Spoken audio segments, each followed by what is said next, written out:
Franco. And while he's making his way there, about 15 chairs in the front row if you're not shy. Joey DeFranco and Tony Hegman. Hi, Mantle, sir.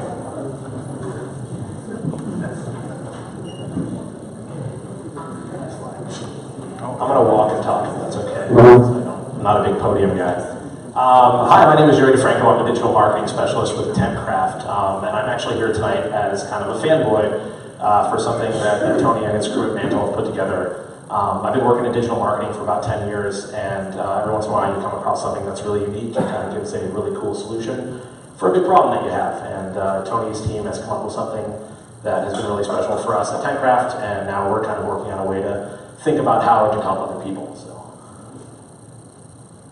predictability of your data sounds like a college course that no one would really want to take, but I'm not a math person, but I'm going to try to make it sound really fancy. Next slide, John. I think I have animations in there.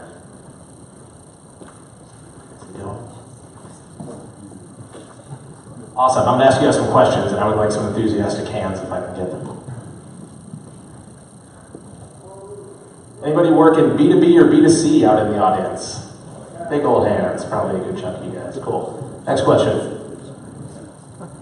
Do any of you guys capture lead data from your customers? Awesome, that's what I figured. How many of you guys keep pretty accurate records of that lead data coming in? You took the next one too, Tony? You're probably using like a CRM or something to keep that data. Next question. Now, how many of you guys use lead scoring right now through something like HubSpot or Pardot? A couple of things. Well, this is a lead scoring tool, but I'm pretty sure I'm about to blow your mind, so look into it. All right, so why should you guys keep good data for your company? Well, good data can work for you. It doesn't just have to be an archive. Next click. It can be repurposed through technology.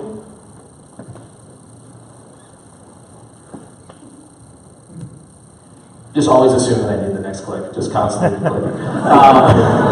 And it makes sense to keep that data. Next slide, please.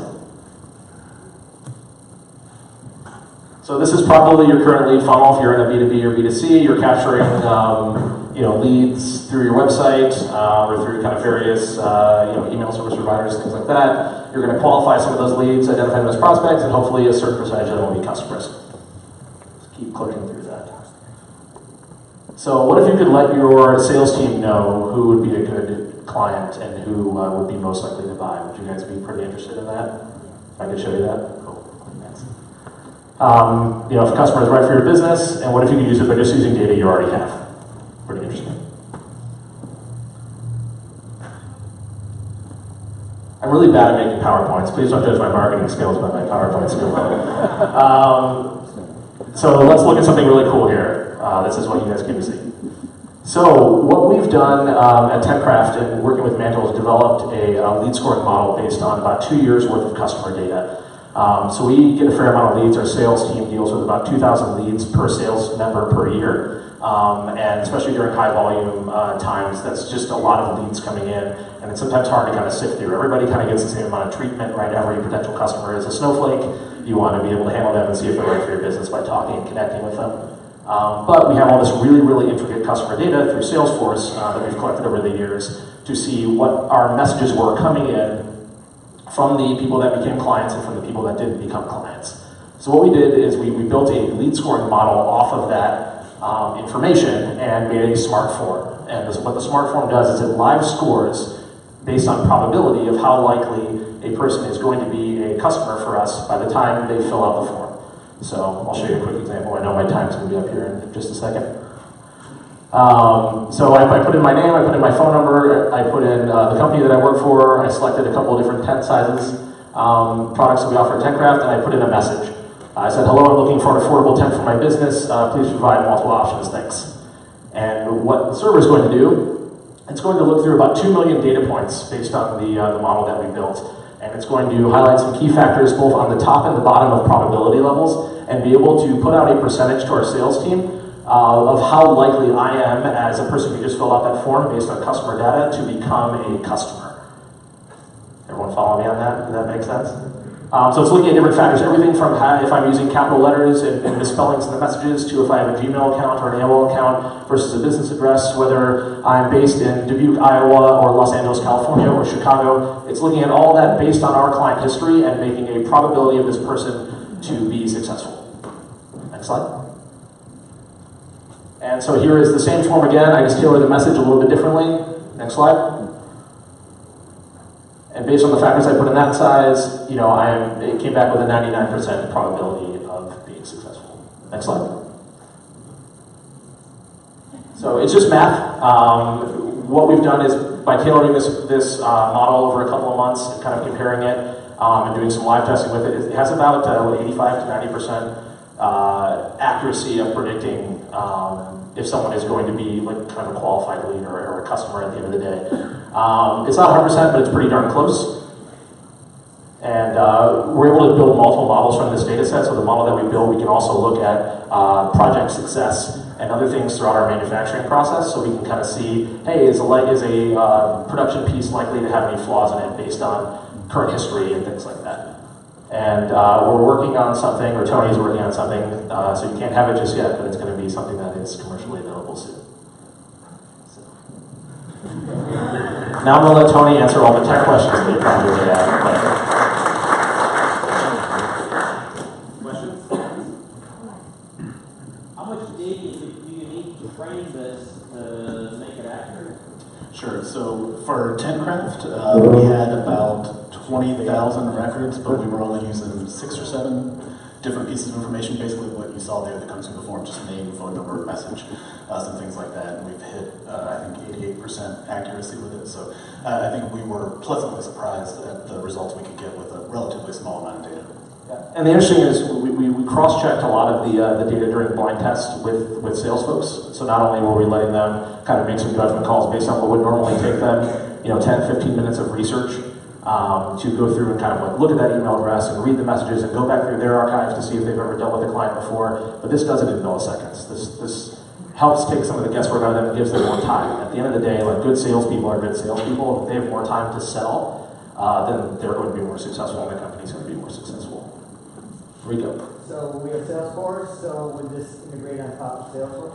Yeah, so we have it tied in right now to our main lead page in Salesforce. So we separated it into multiple buckets for our sales team. We didn't want to show them an exact number. So we have a top-notch, a toss-up, like anything in the 70 to 40% range. We really just don't have enough information to make a correct call. It's normal probability rules. So it really is a toss-up. It could go either way. And then we have a tough sell. We didn't want to demotivate any of our sales team from any kind of challenging or kind of diamonds in the rough leads that were out there. So there are tough sells, toss-ups, and top-notch leads. And that displays directly in Salesforce with the contact when they submit the form. Do you have an expectation for the value of that? So our goal is by using this tool to, by the time the year is over, increase our close rate by roughly, you've been part of those conversations. Yeah, and we'll have to see, but we're hoping, if our close rate is X and we can bump that close rate by 2 or 3 percentage points, then the impact on the bottom line is pretty tremendous. Have you guys done like a white paper or anything about the implementation of it with you, or is there anything that I would say you're looking at it. This is our white paper, where, as Joey said, we don't have anything that's commercially available. We both work at Tencraft. This is a piece of technology that I had laying around the company that I co-founded. And it was just a serendipitous thing that the opportunity became available. And we sort of did it, just to see what happened. And I think we were really blown away by the results just immediately. So. Yeah, we've been rolling out tests with our different sales team. It's still a very new product for us, but we've seen the salespeople that have been privy to seeing this information rise to the top of our entire sales team in the several months that they've had it available to them, and so we're working on a wider rollout.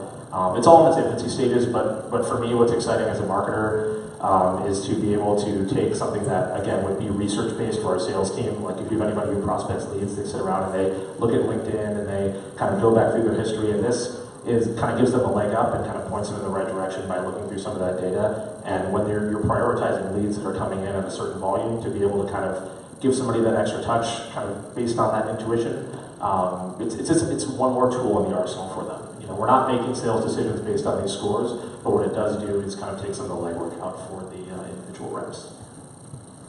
On what basis are you coming up with the 85 and 88% success? And these, after salespeople have looked at it and said, we agree with this, or is it connected to actual new sales? So it's connected to two things. It's looking at blind tests against the model, and that produced a lower percentage rate, and then live tests with the salespeople.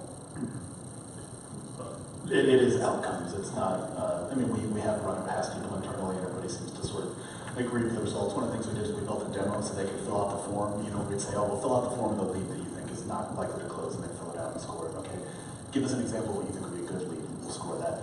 But no, the 85 to 90% that we're talking about is against actual closed sales in blind tests.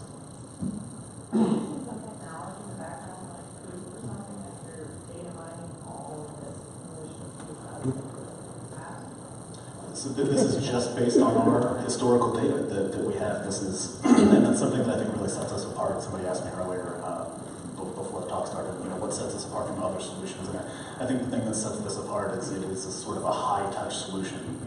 This isn't an off-the-shelf thing that we just threw some data at.